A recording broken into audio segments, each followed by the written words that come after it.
من الشيطان الرجيم بسم الله الرحمن الرحيم وقال الذين لا يعلمون لولا يكلمنا الله وتأتينا آية كذلك قال الذين من قبلهم مثل قولهم تشابهت قلوبهم قد بينا الآيات لقوم يوقنون.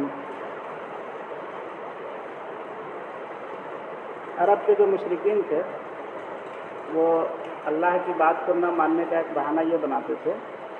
وہ کہتے تھے کہ اگر اللہ تعالیٰ کو احکام میرے پاس بھیجنا تھا تو ڈائریکٹ ہم سے بات کرتے، یا پھر یہ کہ ایسا معجزہ دکھا دیتے جیسا ہم چاہتے ہیں، تب ہم سمجھتے کہ آپ نبی ہیں، اللہ نے آپ کو بھیجا ہے. ایک صورت یہ ہے. دوسری صورت یہ ہے کہ اللہ تعالیٰ ڈائریکٹ ہم سے گفتگو کرے. اب ظاہر سی بات ہے یہ نہ ماننے والی بات ہے. ایک دنیا کا چھوٹا سا بادشاہ جس کو حکومت مل جاتی ہے وہ تو ہر آدمی سے جا کے کہتا ہی نہیں ہے کہ یہ قانون ہے، اس پر تم کو عمل کرنا. ایسا ممکن ہوتا ہے؟ جب یہ ممکن نہیں ہے تو اللہ تعالیٰ کیسے ہر انسان کو الگ الگ کہیں گے کہ ہم تم کو کہہ رہے ہیں کہ یوں باتوں پر عمل کرنا. تو جب نہ ماننے والی بات ہوتی ہے تو لوگ اس طرح کا بہانہ بناتے ہیں کہ اللہ تعالیٰ کو ڈائریکٹ ہم سے کہنا چاہیے. اللہ تعالیٰ جب اپنا قاصد بھیج دیے، اپنا پیغامبر بھیج دیے، اپنے رسول کو بھیج دیے، تو تم ان کی بات کو نہ مان کر کے یہ کہنا کہ ڈائریکٹ ہم سے اللہ بات کرتے، اس کو بہانہ بازی ہے. کہتے قال الذین لا یعلمون، لا یعلمون سے بے علم لوگ یعنی مشرکین مکہ مراد ہے کہ اللہ تعالیٰ ہم سے بات لولا یکلمنا اللہ، اللہ ہم سے بات کیوں نہیں کرتے ہیں، او تأتینا آیہ، یا ہماری مرضی کے مطابق معجزہ کیوں نہیں ہوتے. جیسے صالح علیہ السلام کی قوم نے مرضی کے مطابق معجزہ مانگا تھا نا کہ پہاڑ سے اونٹنی کو نکال دیجیے اور بھی گابھن ہو. تو ایسا ممکن تھا حضور کے زمانے میں بھی، لیکن ہوتا یہ ہے کہ جیسے صالح علیہ السلام کے یہاں یہ ہوا کہ مرضی کے مطابق معجزہ دکھایا گیا. اب مرضی کے مطابق جب کہیں بھی معجزہ دکھا دیا جاتا ہے اس کے بعد بھی نہ مانے آدمی تو فوراً ہلاکت ہوتی ہے. جیسا کہ صالح علیہ السلام کے یہاں ہوا، قوم جو ہے قوم سمود کچھ ہی دن کے بعد میں سب ایک ساتھ مر گئی. حضرت جبرائیل علیہ السلام آئے، اتنی زبردست چیخ لگائے کہ سب کا سینہ پھٹ گیا، دل پھٹ گیا. تو حضور صلی اللہ علیہ وسلم سے بھی لوگ اس طرح کا مطالبہ کرتے تھے، فلاں کام کر دیجئے، فلاں ایسے دکھا دیجئے. تو حضور صلی اللہ علیہ وسلم کہتے ہر تمہاری مرضی کے مطابق سب معجزہ دکھایا جائے، اس کے بعد نہیں مانو گے تو خطرے کی بات ہے. اس لیے ہر معجزہ ان کی خواہش کے مطابق نہیں دکھایا گیا. باقی اللہ تعالیٰ قدرت وہی دکھانے پر. ایسا تھوڑا نہیں کہ اللہ تعالیٰ حضرت صالح علیہ السلام کے زمانے میں قدرت والے تھے اور حضور صلی اللہ علیہ وسلم کے زمانے میں نہیں ہوئی. اللہ تعالیٰ تو ہر وقت قدرت والے. کذالک قال الذین من قبلہم مثل قولہم، اسی طرح کی بات ان سے پہلے لوگوں نے کہا جیسا یہ کہہ رہے ہیں. تشابہت قلوبہم، ان کے دل ایک دوسرے سے مل گئے. یہ کافر بھی ویسی بات کر رہے ہیں جیسے پہلے کے کافر کہہ رہے تھے. دونوں کا مزاج مل گیا، دونوں ہم مزاج ہے. قد بینا الآیات لقوم یوقنون، حالانکہ ہم نے نشانیوں کو خوب کھول کر بیان کر دیا ہے یقین کرنے والے لوگوں کے لیے. جن کے دل میں یقین ہو یعنی ماننے کا جذبہ ہو تو ان کے لیے اتنی نشانی کافی ہے کہ ایک ایسا نبی آپ کے پاس اللہ کے کلام کو سنا رہا ہے جس نبی کے اوپر پورے مکہ کی زندگی میں 40 سالہ زندگی میں چھوٹا بڑا بوڑھا جوان کوئی بھی یہ نہیں کہہ سکا کہ آپ ایک لفظ جھوٹ کبھی بولیں. یہ کتنی بڑی نشانی ہے حضور صلی اللہ علیہ وسلم کے نبی ہونے کی. 40 سال کے بعد جب آپ کو نبوت ملی تو کوہ صفا پر سب کو آواز لگا کر کے آپ نے بلایا اور یہ کہا کہ دیکھو 40 سال کی زندگی تمہارے درمیان ہماری گزر چکی ہے. میرا بچپن دیکھنے والے بھی لوگ اس میں ہیں، جوانی دیکھنے والے بھی لوگ ہیں، اب ہم بڑھاپے کی سرحد میں داخل ہو رہے ہیں. یہ بتلاؤ کہ کبھی ہم نے تم لوگوں سے کوئی جھوٹ بولا؟ پورا مکہ تھا کہا کہ نہیں، ما جربنا علیک الا صدقا، ہم نے سچائی کے سوا کسی چیز کا تجربہ نہیں کیا آپ پر. تب حضور صلی اللہ علیہ وسلم نے کہا کہ آپ یہ بتلاؤ کہ ہم پہاڑ کے اوپر ہے، تم لوگ پہاڑ کے نیچے ہو، پہاڑ کے ادھر کی چیز کو ہم دیکھ رہے ہیں، تم نہیں دیکھ رہے. اگر ہم یہ کہیں کہ پہاڑ کے اس طرف سے ایک بہت بڑا لشکر آ رہا ہے تمہارے اوپر حملہ کرنے کے لیے تو تم سچ مانو گے؟ کہا کہ بالکل مانیں گے. جب آپ سے کبھی جھوٹ سنا ہی نہیں تو اس کو ہم جھوٹ کیسے مانیں؟ تو حضور صلی اللہ علیہ وسلم نے کہا کہ دیکھو یہ ایک مثال تھی، یہ ایسی ہے جیسے ہم ایسے اس پر ہے، ایک ایسی اونچائی پر ہے کہ ہم یہاں سے آخرت کے معاملے کو دیکھ رہے ہیں، تم نہیں دیکھ رہے.